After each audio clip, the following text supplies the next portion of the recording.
ამერიკის კონგრესის საგარეო ურთიერთობათა კომიტეტმა საქართველოს ტერიტორიული მთლიანობის მხარდამჭერი ორპარტიული რეზოლუცია მიიღო. დოკუმენტი გმობს რუსეთის მიერ საქართველოში განხორციელებულ სამხედრო ინტერვენციას და მისი ტერიტორიების ოკუპაციას.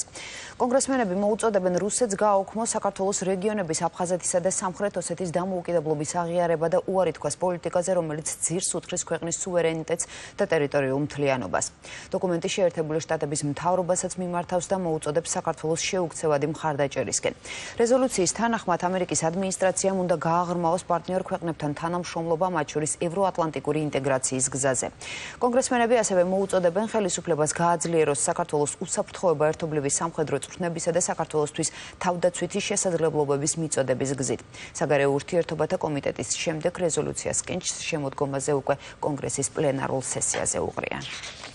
პრაქტიკულად ეს არის კოლექტიური აზრის ნაყოფი იმ გაგებით, რომ ყველა კონგრესმენი და ყველა სენატორი მხარს უჭერს საქართველოს ტერიტორიულ მთლიანობას. შესაბამისად, ვფიქრობთ, რომ ეს რეზოლუცია იქნება ისტორიული დოკუმენტი საქართველოს დღევანდელობისა და მომავლისათვის.